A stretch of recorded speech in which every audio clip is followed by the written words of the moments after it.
Start करते। Last क्या पढ़े थे अपन? बैरियर्स पढ़ लिए थे। तो बैरियर में अपन एक तो सर्वाइकल कैप और ये नहीं थे क्या, कौन से बैरियर? बैरियर्स चल रहे थे अपने। और बैरियर्स जो होता है वो इननेट का है कि एक्वायर्ड का? इननेट का। 4 टाइप ऑफ बैरियर होते हैं, जिनमें सबसे पहला बैरियर कौन सा है बेटा? फिजिकल। तो आइए इन्हीं की चर्चा करेंगे। तो आज अपन बात करेंगे किसकी? Physical barrier. हिंदी में क्या कहेंगे रे नालायक को? क्या कहेंगे? अरे बोल तो सही। भौतिक अवरोध, फिजिकल बैरियर। अच्छा आप बता पाएंगे फिजिकल बैरियर में कौन कौन आता है? फिजिकल बैरियर में आता है स्किन एंड म्यूकोसल लाइनिंग, या म्यूकोसल लाइन बोल देता हूँ। स्किन जो होती है बेटा ये बहुत ही औसम है, डेड केराटिनाइज्ड टिश्यू की बनी हुई सेल से ऊपर डेड है। आप देखते हैं स्किन के अंदर जो होती है स्वेट ग्लैंड्स होती हैं, पसीना निकालती है, और पसीने के अंदर कुछ ऐसे एंजाइम्स होते हैं जो क्या करते हैं? बैक्टीरिया को मार देते हैं। और इसके अंदर से, स्किन के अंदर से लैक्टिक एसिड वगैरह का डिपोजिशन भी होता है। तो आपको पता है पसीना स्वाद में कैसा होगा? खारा होगा, है ना। और बहुत ही ज्यादा पसीना होगा तो उस पसीने के ऊपर बैक्टीरिया आके चिपकेंगे नहीं चिपकेंगे? चिपकेंगे। उन बैक्टीरिया के अंदर का जो केमिकल होगा वो केमिकल क्या करेगा? इसलिए ना पसीने के अंदर का जो केमिकल होगा वो क्या करेगा? बैक्टीरिया को मार देगा। और बैक्टीरिया के मरेंगे, डेड बैक्टीरिया आपके ऊपर चमड़ी पे जमते जाएंगे, है ना। और इसके अंदर क्या होता है? लैक्टिक एसिड वगैरह भी होते हैं, जिसकी वजह से इसका हल्का स्वाद कैसा हो जाएगा? लैक्टिक एसिड कैसा हो जाएगा? खट्टा। कैसा हो जाएगा? खट्टा। कभी बसों में सफर किया है? बहुत ही ज्यादा भीड़ होती है ना, तो खट्टी खट्टी बदबू आती है। नहीं किया? अनुभव बोल रहा है। आती है कि नहीं आती है? नहीं क्या करना कभी, बहुत ज्यादा भीड़ भाड़ होती है, अंदर अपन जबरदस्ती से धक्का दे के अंदर जाते हैं, तो कहीं पे अपना मुंह रगड़ा रहा है, कहीं पे कुछ हो रहा है, एक आदमी बेचारा ऐसे करके खड़ा है, तुम सीधा जा कहीं हो, है ना। तो वहां पर जो होता है पसीने के ऊपर क्या होता है? बैक्टीरिया वगैरह जम जाते हैं, उन बैक्टीरिया को मारा जाता है। वैसे स्किन का अगर पीएच की बात की जाए, तो पीएच की बात करें तो इसकी पीएच कितनी होती है बेटा? 3 to 5। स्किन की पीएच कितनी होती है? 3 to 5। और ये केराटिनाइज्ड होती है। कैसी होती है? केराटिनाइज्ड। तो ये केराटिनाइज्ड है। ओके। म्यूकोसल लाइनिंग के बारे में आपको पता ही है, जैसे कि आप आंत वगैरह पढ़ते हैं, सबसे अंदर की लाइनिंग कौन सी होती है? सिरोसा होती है। मर जाओ, वो सिरोसा बाहर की होती है। सिरोसा सबसे अंदर कौन सी होती है? म्यूकोसा। म्यूकोसल लाइनिंग है ना। तो यहाँ पे म्यूकस वगैरह होगा, जिसकी वजह से बैक्टीरिया आपके ब्लड में एंटर नहीं कर पाएगा। बोलो बात समझ में आई कि नहीं आई? आगे ना। तो ये अपना फिजिकल बैरियर समाप्त हुआ। Clear? First line of defence, second line of defence? First line of defence. तो फिजिकल बैरियर जो है यहाँ पे स्किन और म्यूकोसा दोनों के दोनों कैसे बेटा? First line of defence. तो फर्स्ट लाइन ऑफ डिफेंस का पार्ट है, सिर्फ यही फर्स्ट लाइन ऑफ डिफेंस है ऐसा नहीं कह रहा हूँ, फर्स्ट लाइन ऑफ डिफेंस का पार्ट है। क्लियर है? चलिए फिजियोलॉजिकल बैरियर। तो फिजियोलॉजिकल बैरियर में क्या क्या है आइए समझते हैं। फिजियोलॉजिकल बैरियर, फिजियोलॉजिकल बैरियर यानी कि कैसे होंगे? कारिकी अवरोध होते हैं बेटा। फिजिकल का मतलब होता है बॉडी, फिजिकल का मतलब होता है आपकी बॉडी के अंदर आपके भौतिक रूप से क्या है, और फिजियोलॉजिकल का मतलब वो काम कैसे करते हैं, उनका एक्शन ऑफ मैकेनिज्म क्या है। तो हमारे जो फिजियोलॉजिकल बैरियर है, फिजियोलॉजिकल बैरियर के अंदर हमारे कुछ सिक्रेशंस होते हैं। क्या होते हैं बेटी? सिक्रेशन। सिक्रेशन का मतलब हिंदी में क्या होता है? स्रावण। कुछ केमिकल्स निकलते हैं, कुछ पदार्थ निकलते हैं, उन पदार्थों के सिक्रेशन। जैसे क्या क्या निकलता है? हाँ कल बताया सलाइवा। अब बताओ सलाइवा को हिंदी में क्या कहते हैं? नालायक को लार। सलाइवा कहाँ से निकलती है? माउथ से। तो आपके माउथ के अंदर सलाइवरी ग्लैंड होती है। कितने जोड़ी सलाइवरी ग्लैंड? 3। कितनी? 3 जोड़ी। कितनी टोटल? 6। आप बताइए सलाइवरी ग्लैंड के अलावा और कौन सी, और क्या निकलता है? टीयर्स। टीयर्स कहाँ से निकलता है बेटा? आंखों में से, तुम्हारी आईज में से टीयर्स निकलता है। और बताओ क्या बताया था कल? HCl। HCl कहाँ पर? स्टमक के अंदर निकलता है ना। इसके अलावा और बता देता हूँ बेटा, सिरुमीन। कौन सा मीन? ये कहाँ से निकलता है? बोले तो ईयर वैक्स। क्या ये? Ear wax. पीछे वालों व्हाट इज ईयर वैक्स? हाँ कान के अंदर वैक्स होता है, इसको क्या कहते हैं? सिरुमीन या ईयर वैक्स कहते हैं। ध्यान रखोगे? तो बेटा देखो, जैसे ही आपकी बॉडी के बात नहीं करे, जैसे आपकी बॉडी के अंदर बैक्टीरिया अंदर जाना चाह रहा है, पैथोजन अंदर जाना चाह रहा है, तो स्किन है, म्यूकोसल लाइनिंग बचा रही है। इसके अलावा आपके मुंह के अंदर सलाइवा है, ये फिजियोलॉजी है आपकी। तो मुंह के अंदर सलाइवा उसको अंदर जाने से रोक रही है। आपके आंखों के अंदर जो आंसू है, वो आंसू के अंदर क्या है? लाइसोजाइम, वो उसको अंदर जाने से रोक रहा है, वहीं पे मार रहा है। यहाँ पर HCl स्टमक के अंदर, यहाँ पर आपके कान के अंदर सिरुमीन या ईयर वैक्स है। बात करूं अगर मैं सलाइवा की, बात करूं अगर मैं टीयर्स की, तो इनके अंदर क्या होता है बेटा? इनके अंदर क्या होता है? लाइसोजाइम। क्या होता है? Lysozyme.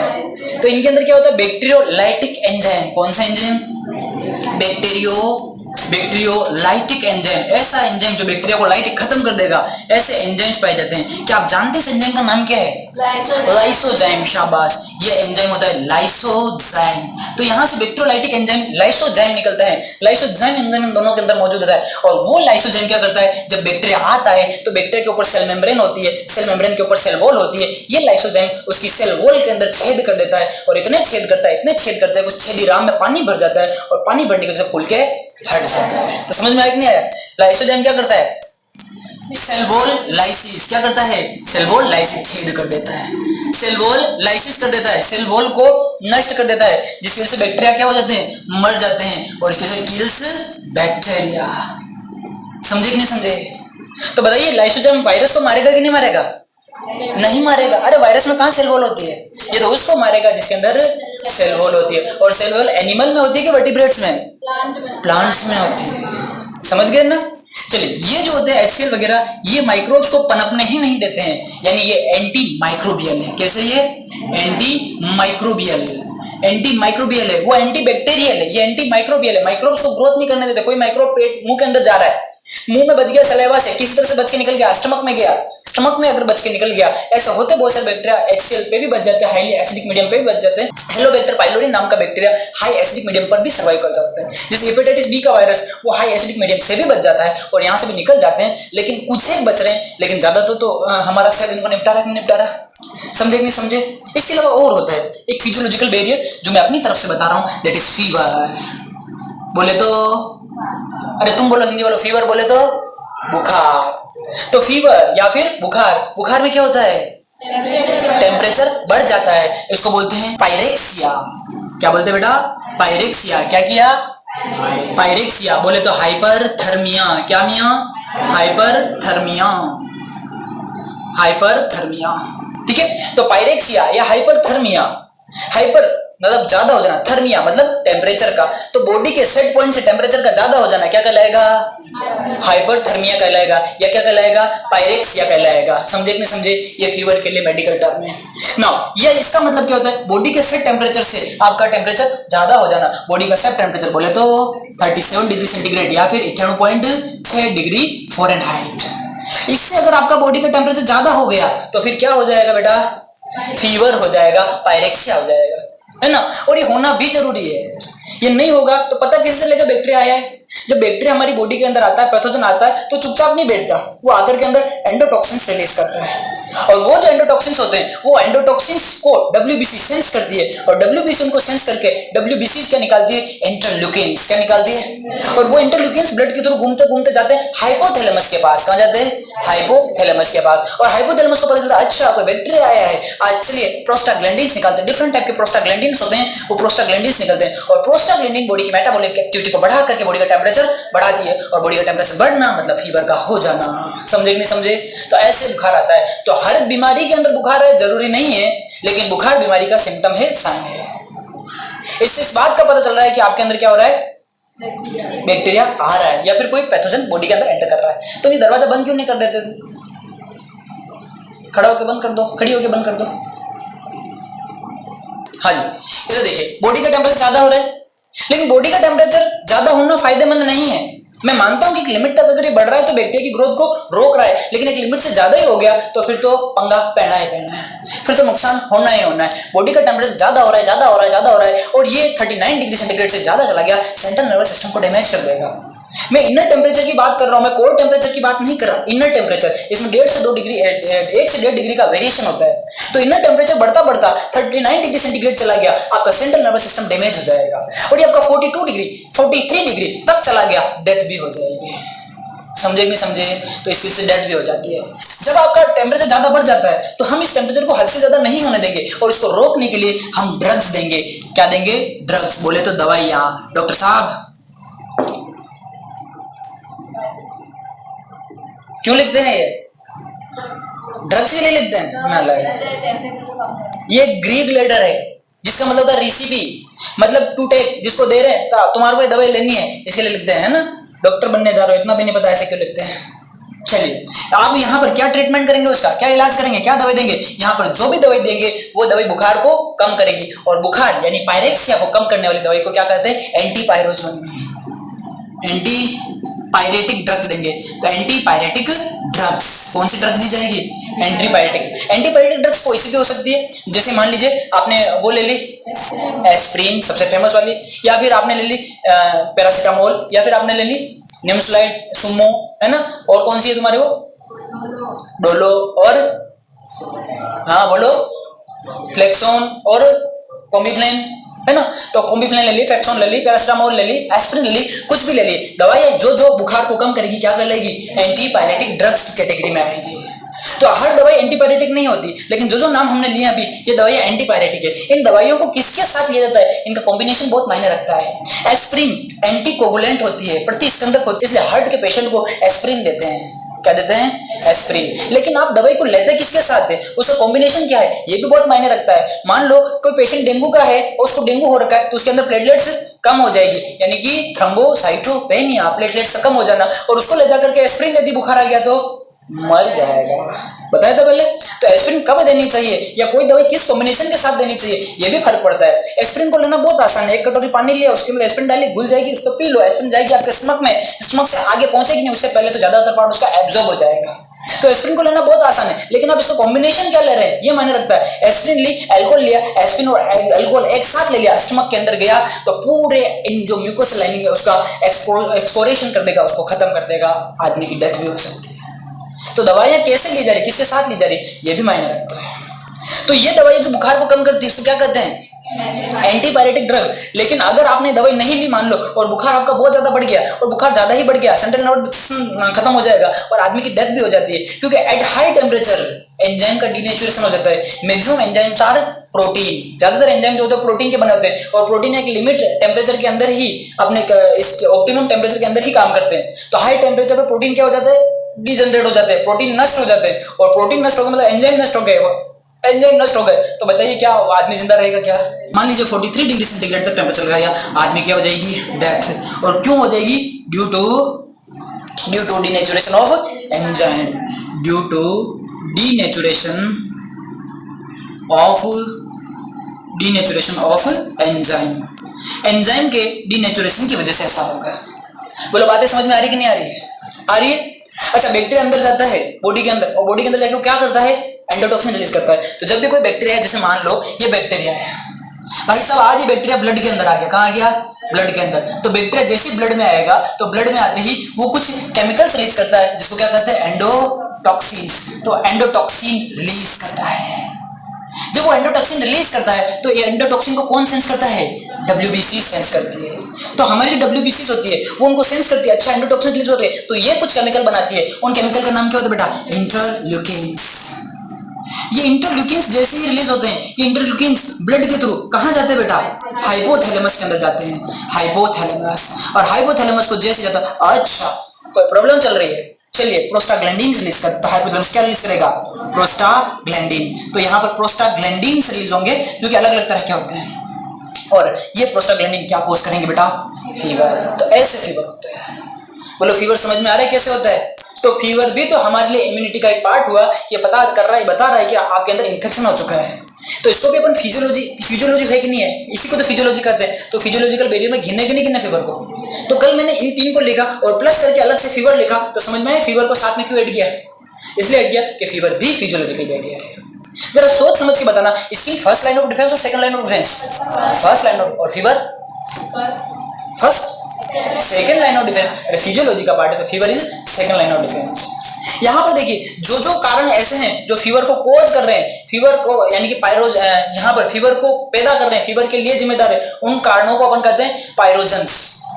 Fever causing agent called pyrogens. तो कौन कौन है पायरोजन, तो देखिए इस बैक्टीरिया ने क्या केमिकल रिलीज किया, एंडोटॉक्सिन, तो ये पायरोजन हुआ। WBC ने क्या रिलीज किया, एंटरल्यूकिन, तो ये पायरोजन हुआ।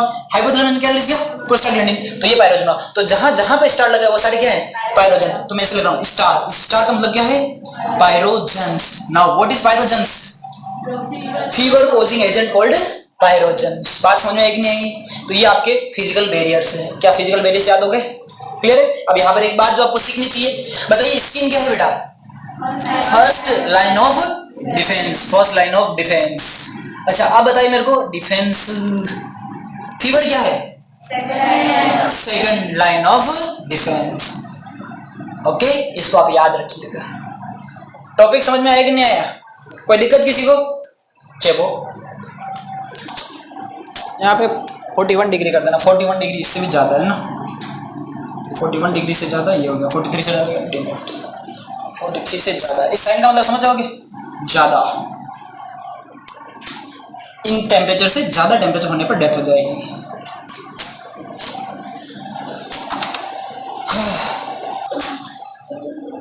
क्या हो गया? कहीं नहीं, अब आगे से शुरू करते हैं।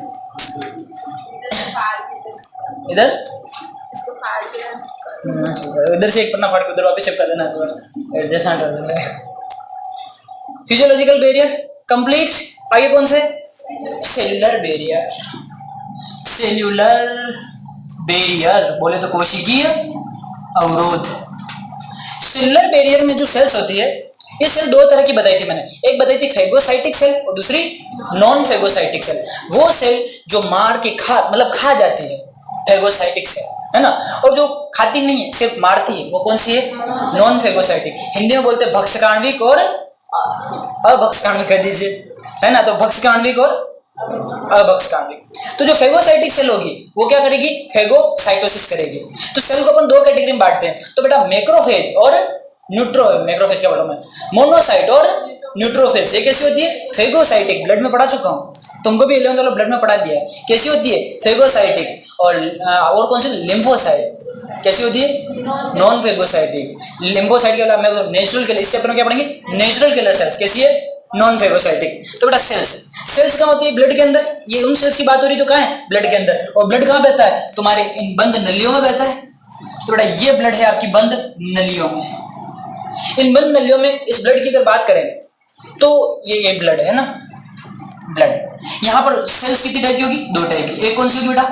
फेगोसाइटिक, और दूसरी कौन सी होगी? Non phagocytic. तो नॉन फेगोसाइटिक। फेगोसाइटिक में कौन सी है बेटा? बोलो बोलो बोलो। न्यूट्रोफिल्स है, न्यूट्रोफिल्स है और मोनोसाइटिक। तो न्यूट्रोफिल्स और मोनोसाइट कैसी है? फेगोसाइटिक। और ये कौन सी है? Non phagocytic. बोले तो एनके सेल्स। तो natural killer cells. Natural killer cells are really awesome cells. ये सीधा फेगोसाइटोसिस नहीं करती है, ये मार देती है। कैसे मारती है तो सीखना पड़ेगा बाद में। मोनोसाइट, ये मोनोसाइट अगर ब्लड के अंदर मौजूद है तो ये मोनोसाइट है, और यही अगर ब्लड से बाहर निकल करके टिश्यू में चली गई तो इसी को क्या कहेंगे? मैक्रोफेज कहेंगे। तो मैक्रोफेज कोई अलग से सेल नहीं होती है। जो मोनोसाइट होती है वही टिश्यू से बाहर निकल जाती है, और जो ब्लड से बाहर निकल जाती है। तो मोनोसाइट का ब्लड से बाहर निकल के क्या बन जाना? मैक्रोफेज बन जाना। और ये जो बाहर निकलने की प्रोसेस होती है इसको कहते हैं डायपेडेसिस। क्या कहते हैं बेटा? डायपेडेसिस। समझना मेरी बात को। डायपेडेसिस कैसे होता है? यहाँ पर ब्लड वेसल खिंच जाती है, तो बताइए ब्लड वेसल खिंच गई तो इसकी वॉल की थिकनेस है बढ़ गई कि घट गई? घट गई। थिकनेस घट गई। इसको खींचूंगा तो रजाई नहीं चुन्नी बनेगी, है ना, और उसमें परफ्यूम लगा देंगे। पीछे वाले समझ गए। चलिए, तो यहाँ पर डायपेडेसिस, इसको अगर खींचेंगे तो क्या रजाई बनेगी? चुन्नी बनेगी? चुन्नी बन जाएगी, है ना। तो इसको अगर खींचेंगे तो यहाँ पर पोर्स बढ़ जाएंगे घट जाएंगे? पोर्स छेद बढ़ जाएंगे घट जाएंगे? अगर बढ़ जाएंगे तो उन पोर्स में से कौन बाहर निकल जाएगी? मैक्रोफेज। तो बताना जरा, मैक्रोफेज बाहर निकल रही है तो सिलेरी मूवमेंट करेगी कि फ्लेजिलरी मूवमेंट? फ्लेजिल ना, अमीबॉइडल मूवमेंट। कौन सी मूवमेंट? अमीबॉइडल। तो किस करती है? अमीबॉइडल। इसलिए पूछा क्योंकि कल परसों लिखाया था ब्लड में, और तुमको भी लिखाया था WBC अमीबॉइडल शेप की होती है। तो कौन सी मूवमेंट करेगी? अमीबॉइडल। तो यहाँ पर अमीबॉइड मूवमेंट कौन सी मूवमेंट करती है? Amoeboid movement. अमीबॉइड मूवमेंट जो होता है ये एक्टिव होता है कि पैसिव? एक्टिव मूवमेंट होता है बेटा। यहाँ पे एनर्जी खर्च करके सूडोपोडिया बना के बाहर निकलना पड़ता है। तो एक्टिव अमीबॉइड मूवमेंट करेगी डायपेडेसिस के थ्रू और बाहर निकल जाएगी। तो it is present in tissue. जरा बताना जरा, क्या मोनोसाइट एक से ज्यादा मिल जाएंगी तो बड़ी वाली सेल बन जाएगी, उसी को मैक्रोफेज कहेंगे। मैक्रो का मतलब बड़ा, फेज का मतलब ईटर खाने वाली, तो बड़ी खाने वाली, ऐसा ही है क्या? ना बेटा ना, ध्यान से समझना, मैंने ऐसा बिल्कुल भी नहीं बोला कि मोनोसाइट जुड़ के मैक्रोफेज बनाती है। मैंने ऐसे कहा कि मोनोसाइट मॉडिफाइड होकर के मैक्रोफेज बनाती है। तो ये दो सेल्स नहीं है, एक ही सेल है, साइज में बढ़ गई, मोनोसाइट। यह है मैक्रोफेज। मैक्रो का मतलब मोटी, बड़ी, और फेज का मतलब ईटर। तो big eater cells, monocyte which are big eater and present in tissue called macrophage. तो मैक्रोफेज वही सेल होती है जो ब्लड में कौन हुआ करती थी? मोनोसाइट। तो ये it is a type of monocyte, या फिर कहें मॉडिफाइड मोनोसाइट। मॉडिफाइड मोनोसाइट, तो मॉडिफाइड मोनोसाइट है। समझे कि नहीं समझे? मोनोसाइट का क्या हुआ? मॉडिफिकेशन हुआ और साइज क्या हो गई? बढ़ गई। और कहाँ प्रेजेंट है ये? Tissue, present in tissue, present in tissue. तो टिश्यू के अंदर प्रेजेंट होती है। मोनोसाइट का मॉडिफिकेशन होती है, एक से ज्यादा क्या बोलते हैं, एक से ज्यादा मोनोसाइट के जुड़ने से नहीं बनती है, बल्कि मोनोसाइट का एनलार्जमेंट होने से, साइज बढ़ने से बनती है। ठीक है, ये भी मारने वाली, वो भी मारने वाली, बट बिग ईटर सेल ये अगर 20 को मारती है, 20 को खाती है, तो ये 100 को खाएंगे। कहाँ होगी ये? टिश्यू में होगी। लेकिन ये टिश्यू में एक ही तरह की नहीं, इनका भी मामला बहुत अलग है। ब्लड से निकल के टिश्यू में जा रही है, टिश्यू में जाकर के फिक्स हो गई। ऐसा नहीं कि हम यहीं पड़ी रहेंगे, ये घूमती भी रहती है, ये ब्लड में टिश्यू में घूमती भी रहती है। तो अगर टिश्यू में घूम रही है तो ये हो जाएगी वॉन्डरिंग। कैसी हो जाएगी? वॉन्डरिंग, मतलब कि घूमने वाले, घुमंतु। तो जिसको ये घूमती, जैसे पुलिस रात को निकल जाती है ना पेट्रोलिंग के लिए, और कोई भी मिल जाए तो उसको पकड़ के फिर मारती नहीं मारती? मारती है ना। तो रात में तुम कभी निकले नहीं घूमने?